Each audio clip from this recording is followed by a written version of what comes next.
ಕಮಲ್ ಹಾಸನ್ ಅವರ ಹೇಳಿಕೆಯನ್ನು ಇದೀಗಷ್ಟೇ ನಾನು ದೂರದರ್ಶನ ವಾಹಿನಿಯಲ್ಲಿ ಗಮನಿಸಿದೆ.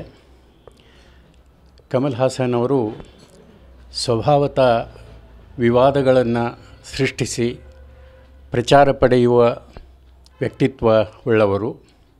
ಅನೇಕ ಸಂದರ್ಭದಲ್ಲಿ ಇಂಥ ವಿವಾದಾತ್ಮಕ ಹೇಳಿಕೆಗಳನ್ನು ಕೊಟ್ಟಿರುವ ಕಮಲ್ ಹಾಸನ್ ಅವರು ಇದೀಗ ಭಾಷೆಯ ವಿಷಯದಲ್ಲಿ ಒಂದು ಗೊಂದಲವನ್ನು ಸೃಷ್ಟಿ ಮಾಡ್ತಾ ಇರುವಂಥದ್ದು ಕಾಣ್ತಾ ಇದೆ. ಇಂಥ ಕಮಲ್ ಹಾಸನ್ ಅವರು ತಮಿಳು ಭಾಷೆ ಕನ್ನಡ ಭಾಷೆಗೆ ಮೂಲ ಅನ್ನುವಂಥ ಒಂದು ಹೇಳಿಕೆಯನ್ನು ಕೊಟ್ಟಿರೋದು ತುಂಬ ಹಾಸ್ಯಾಸ್ಪದವಾದಂಥದ್ದು. ಅವರಿಗೆ ಬಹುತೇಕ ಈ ಭಾಷೆಯ ಇತಿಹಾಸ ಸಮಗ್ರವಾಗಿ ಗೊತ್ತಿಲ್ಲ ಅಂತ ಕಾಣಿಸ್ತದೆ. ಅನೇಕ ಜನ ವಿದ್ವಾಂಸರು ಈಗಾಗಲೇ ಅಭಿಪ್ರಾಯಪಟ್ಟಿರೋ ಹಾಗೆ ಈ ಮೂಲ ದ್ರಾವಿಡ ಅನ್ನುವಂಥ ಒಂದು ಭಾಷೆ ಇತ್ತು. ಆ ಮೂಲ ದ್ರಾವಿಡ ಭಾಷೆ ಕಾಲಾಂತರದಲ್ಲಿ ಒಡೆದು ಹಲವು ಭಾಷೆಗಳು ಸೃಷ್ಟಿಯಾಗಿರುವಂಥದ್ದನ್ನು ನಾವು ಇತಿಹಾಸದಿಂದ ತಿಳಿತಾ ಇದ್ದೇವೆ. ಸಾಮಾನ್ಯವಾಗಿ ಒಂದು ಅಭಿಪ್ರಾಯ ಏನು ಇದೆ ಅಂತಂದರೆ, ಈ ಮೂಲ ದ್ರಾವಿಡ ಭಾಷೆಗಳಲ್ಲಿ ಕನ್ನಡ, ತಮಿಳು, ತೆಲುಗು, ಮಲಯಾಳಿ ಹೀಗೆ ಈ ಭಾಷಾ ಪ್ರಭೇದಗಳು ಉಂಟಾದದ್ದನ್ನು ನಾವು ನೋಡ್ತೇವೆ. ಪ್ರಾಕೃತ ಭಾಷೆ ಅತ್ಯಂತ ಚಲಾವಣೆಯಲ್ಲಿದ್ದಂಥ ಒಂದು ಸಂದರ್ಭದೊಳಗೆ ಈ ಮೂಲ ದ್ರಾವಿಡ ಭಾಷೆ ಅನ್ನುವಂಥದ್ದು ಸಮಾನಾಂತರದಲ್ಲಿ ಬಳಕೆ ಆಗ್ತಾಯಿತ್ತು. ಆ ಮೂಲ ದ್ರಾವಿಡ ಭಾಷೆಯೇ ಬಹುಶಃ ಈ 4 ಭಾಷೆಗಳಿಗೆ, ಕನ್ನಡವನ್ನೂ ಒಳಗೊಂಡಂತೆ 4 ಭಾಷೆಗಳಿಗೆ ಅದು ಮೂಲ ಆಯಿತು ಅನ್ನುವಂಥದ್ದು ನಮ್ಮ ಗಮನಕ್ಕೆ ಬರ್ತಾ ಇದೆ. ತಮಿಳು ಭಾಷೆಯ ವಿಷಯದಲ್ಲಿ ಅದಕ್ಕೆ ಮೊಟ್ಟಮೊದಲು ಶಾಸ್ತ್ರೀಯ ಭಾಷೆಯ ಸ್ಥಾನಮಾನ ದಕ್ಕಿತು ಅನ್ನುವಂಥ ಒಂದು ಹಿನ್ನೆಲೆಯಲ್ಲಿ ಕನ್ನಡಕ್ಕೆ ತಮಿಳು ಭಾಷೆಯೇ ಮೂಲ ಅನ್ನುವಂಥದ್ದು ಸರ್ವಥಾ ಒಪ್ಪುವಂಥ ವಿಷಯ ಅಲ್ಲ. ಅವರ ಹೇಳಿಕೆಯನ್ನು ಕನ್ನಡಿಗರೆಲ್ಲರೂ ಒಕ್ಕೊರಲಿನಿಂದ ಖಂಡಿಸಬೇಕಾಗ್ತದೆ. ಒಂದು ಸಂದರ್ಭದಲ್ಲಿ ಏನು ಅಭಿಪ್ರಾಯ ಇತ್ತು ಅಂದರೆ, ಕನ್ನಡಕ್ಕೆ ಮೂಲ ಸಂಸ್ಕೃತ ಅನ್ನುವಂಥ ಒಂದು ಅಭಿಪ್ರಾಯ ಇತ್ತು.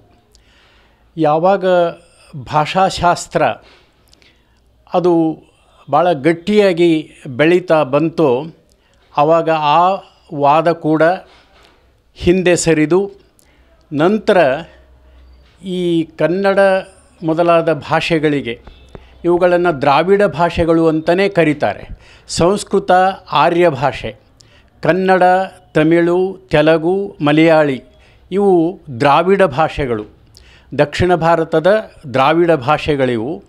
ಹಾಗಾಗಿ ಈ ಶಾಸ್ತ್ರೀಯ ಭಾಷೆಯ ಸ್ಥಾನಮಾನ ಕೊಡುವ ಸಂದರ್ಭದೊಳಗೆ ಭಾಳ ಜಾಣರಾದಂಥ ತಮಿಳರು ಸಮಕಾಲೀನವಾಗಿಯೇ ಇದ್ದಂಥ ಒಂದು ಕನ್ನಡ ಭಾಷೆಯನ್ನು ಹಿಂದಕ್ಕೆ ತಳ್ಳಿ ತಮಿಳು ಭಾಷೆನೇ ಮೊದಲ ಭಾಷೆ, ಮೊದಲ ಶಾಸ್ತ್ರೀಯ ಸ್ಥಾನಮಾನ ಆ ಭಾಷೆಗೇ ಸಿಗಬೇಕು ಅನ್ನುವ ಒಂದು ವಾದವನ್ನು ಹೂಡಿ ಆ ಒಂದು ನಿಟ್ಟಿನಲ್ಲಿ ಅವರು ಯಶಸ್ಸನ್ನು ಸಾಧಿಸಿದರು. ಇದರ ಅರ್ಥ ಕನ್ನಡಕ್ಕೆ ತಮಿಳು ಭಾಷೆ ಮೂಲ ಅನ್ನುವಂಥದ್ದು ಒಪ್ಪುವ ವಿಷಯವೇ ಅಲ್ಲ. ಅನೇಕ ವಿದ್ವಾಂಸರು ಗುರುತಿಸಿರುವ ಹಾಗೆ ಕನ್ನಡದಲ್ಲಿ ತಮಿಳು ಭಾಷೆಯ ಪದಗಳು ಸೇರಿರುವಂಥದ್ದು ಕೂಡ ನಮ್ಮ ಗಮನಕ್ಕೆ ಬರ್ತದೆ. ಕನ್ನಡದಲ್ಲಿ ತಮಿಳು ಭಾಷೆಯ ಪದಗಳು ಸೇರಿರಬೇಕಾದ್ರೆ ಕನ್ನಡವೇ ಮೂಲ ಭಾಷೆ ಅನ್ನುವಂಥದ್ದು, ಅದಕ್ಕೇ ಮೊದಲು ಶಾಸ್ತ್ರೀಯ ಭಾಷೆಯ ಸ್ಥಾನಮಾನ ಸಿಗಬೇಕಿತ್ತು ಅನ್ನುವಂಥದ್ದು ಒಂದು ಅಭಿಪ್ರಾಯ ಕೂಡ ಇದೆ. ಹೀಗಿರುವಾಗ ಕನ್ನಡಕ್ಕೆ ತಮಿಳು ಮೂಲ ಆಗೋದಕ್ಕೆ ಹೇಗೆ ಸಾಧ್ಯ ಅನ್ನುವಂಥ ಒಂದು ಯಕ್ಷ ಪ್ರಶ್ನೆ ನಮ್ಮೆದುರಿಗೆ ನಿಲ್ತಾ ಇದೆ. ತೆಲುಗು ಭಾಷೆಯ ಜೊತೆಗೆ ತುಂಬ ಹತ್ತಿರವಾದಂಥ ಒಂದು ಭಾಷೆ ಕನ್ನಡ. ನಾವು ಕನ್ನಡ ಮತ್ತು ತೆಲುಗು ಭಾಷೆಗಳನ್ನು ವಿಶ್ಲೇಷಣೆ ಮಾಡುವಾಗ ಅವುಗಳ ಅಭ್ಯಾಸ ಮಾಡುವಾಗ ಅನೇಕ ಪದಗಳಲ್ಲಿ ಕನ್ನಡ ಮತ್ತು ತೆಲುಗು ಭಾಷೆಯ ಪದಗಳಲ್ಲಿ ಸಾಮ್ಯ ಕಾಣಿಸ್ತದೆ. ಲಿಪಿಭೇದ ಇರಬಹುದು, ಆದರೆ ಭಾಷೆಯಲ್ಲಿ ಅರ್ಥಭೇದ ಈ ವಿಷಯದೊಳಗೆ ಒಂದು ಸಾಮ್ಯ ಕಾಣಿಸ್ತದೆ. ತಮಿಳು ಭಾಷೆಯ ಪದಗಳು ಕನ್ನಡದಲ್ಲಿ ಸೇರಿದ್ದಾವೆ. ಅಂದರೆ ಮೂಲ ದ್ರಾವಿಡದಿಂದ ಒಡೆದು ಕನ್ನಡ, ಆಮೇಲೆ ತೆಲುಗು, ಮಲಯಾಳಿ ಈ ಭಾಷೆಗಳು ಸೃಷ್ಟಿಯಾಗುವಂಥ ಸಂದರ್ಭದಲ್ಲಿ ಈ ಭಾಷೆಯ ಕೊಡುಕೊಳ್ಳುವಿಕೆ ಅಂತೇನು ಹೇಳ್ತೇವೆ, ಈ ಕೊಡುಕೊಳ್ಳುವಿಕೆ ಸಾಮಾನ್ಯವಾದಂಥದ್ದು. ಹೀಗಿರುವಾಗ ತಮಿಳು ಭಾಷೆ ಕನ್ನಡಕ್ಕೆ ಮೂಲ ಅನ್ನುವಂಥದ್ದು ಭಾಳ ಒಂದು ರೀತಿ ವಿಷಾದ ಪಡುವಂಥ ಒಂದು ಹೇಳಿಕೆ ಕಮಲ್ ಹಾಸನ್ ಅವರದು. ಇದನ್ನು ನಾವು ಈ ಸಂದರ್ಭದಲ್ಲಿ ಖಂಡಿಸದೆ ಹೋದರೆ ಒಂದು ರೀತಿ ಭಾಷೆಯ ಮೇಲಿನ ದಬ್ಬಾಳಿಕೆ, ತಮಿಳು ದಬ್ಬಾಳಿಕೆ ಅನ್ನುವಂಥ ಒಂದು ನಿಲುವನ್ನು ನಾವು ತಾಳಬೇಕಾಗ್ತದೆ. ಈಗಾಗಲೇ ಬೆಂಗಳೂರಿನಂಥ ಒಂದು ಮಹಾನಗರವನ್ನು ಅನೇಕ ಭಾಷಿಕರು ಆಕ್ರಮಿಸಿಕೊಂಡಿದ್ದಾರೆ. ವಿಶೇಷವಾಗಿ ತಮಿಳರು ಭಾಷೆಯ ಒತ್ತುವರಿ ಅಂತ ಹೇಳ್ಬೋದು. ಆ ಭಾಷೆಯ ಒತ್ತುವರಿಯನ್ನು ಸಾಕಷ್ಟು ರೀತಿಯಲ್ಲಿ ಮಾಡ್ತಾ ಇದ್ದಾರೆ. ಬೆಂಗಳೂರಿನಲ್ಲಿ ವಾಸ ಮಾಡುವಂಥವರಿಗೆ ಇದು ಸಾಮಾನ್ಯವಾಗಿರುವಂಥ ಒಂದು ಅನುಭವ. ಕನ್ನಡಿಗರು ಒಂದು ಯಾವುದಾದ್ರೂ ವಸ್ತುವನ್ನು ಕೊಳ್ಳಿಕ್ಕೆ ಹೋದಾಗ ಅವರು ನಮ್ಮ ಜೊತೆಗೆ ವ್ಯವಹರಿಸಬೇಕಾದ್ರೆ ತಮಿಳಿನಲ್ಲಿನೇ ವ್ಯವಹರಿಸ್ತಾರೆ. ನಾವು ಗೊಂದಲಕ್ಕೀಡಾಗ್ತೇವೆ. ನನ್ನ ಒಂದು ಅನುಭವವನ್ನು ಇಲ್ಲಿ ಹಂಚಿಕೊಳ್ಳೋದಾದರೆ, ಕನ್ನಡಿಗರು ಒಂದು ವಸ್ತುವನ್ನು ಕೊಳ್ಳುವಾಗ ಅದೇ ವಸ್ತುವಿಗೆ ನಾವು ಹೆಚ್ಚು ಬೆಲೆಯನ್ನು ಕೊಟ್ಟು ಆ ವಸ್ತುವನ್ನು ಕೊಂಡುಕೊಳ್ಬೇಕಾಗ್ತದೆ.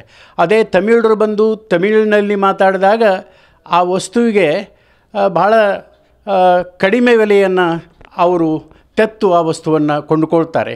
ಈ ರೀತಿಯಾದಂಥ ತಾರತಮ್ಯಗಳು ಸಾಮಾನ್ಯವಾಗಿ ಈ ಜನಾಂಗಿಕವಾದಂಥ ಒಂದು ರೋಷವನ್ನು ಉಂಟು ಮಾಡಲಿಕ್ಕೆ ಕಾರಣ ಆಗ್ತದೆ ಅನ್ನುವಂಥದ್ದು ನನ್ನ ಅಭಿಪ್ರಾಯ.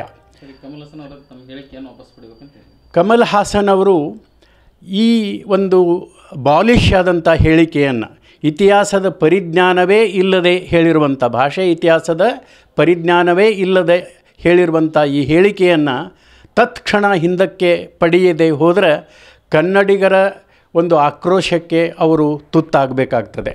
ಇದರ ವಿರುದ್ಧ ಒಂದು ಜನಾಂಗಿಕವಾದಂಥ ಆಂದೋಲನವನ್ನು ಹಮ್ಮಿಕೊಳ್ಬೇಕಾಗ್ತದೆ. ಭಾಳ ತಪ್ಪು ಅಭಿಪ್ರಾಯವನ್ನು ಮೂಡಿಸ್ತಾ ಇದ್ದಾರೆ ಜನರಲ್ಲಿ.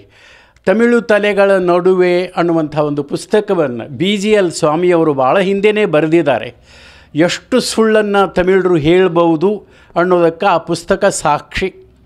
ತಮಿಳು ತಲೆಗಳ ನಡುವೆ ಅನ್ನುವಂಥ ಪುಸ್ತಕವನ್ನು ಕನ್ನಡಿಗರೆಲ್ಲರೂ ಓದಬೇಕು. ಅವರು ಹೇಗೆ ಸುಳ್ಳನ್ನು ಸಾಧಿಸಿ ಅದನ್ನು ಇತಿಹಾಸವಾಗಿ ಪರಿವರ್ತನೆ ಮಾಡ್ತಾರೆ ಅನ್ನೋದಕ್ಕೆ ಅದೊಂದು ಭಾಳ ದೊಡ್ಡ ಪುರಾವೆ ನಮಗೆ. ಇಂಥ ಒಂದು ಹೇಳಿಕೆಯನ್ನು ಹೇಳ್ತಾನೆ ತಮಿಳರು ತಮ್ಮ ಒಂದು ಭಾಷಿಕವಾದ ಅತಿಕ್ರಮಣದ ಜೊತೆಗೆ ಭಾವನಾತ್ಮಕವಾಗಿ ಕನ್ನಡಿಗರ ಮೇಲೆ ಲಗ್ಗೆ ಹಾಕ್ತಾ ಇರುವಂಥದ್ದನ್ನು ನಾವೆಲ್ಲರೂ ಒಕ್ಕೊರಲಿನಿಂದ ಕನ್ನಡಿಗರಾದಂಥವರು ಖಂಡಿಸಬೇಕು ಅನ್ನೋದು ನನ್ನ ಸ್ಪಷ್ಟವಾದಂಥ ಒಂದು ಅಭಿಪ್ರಾಯ.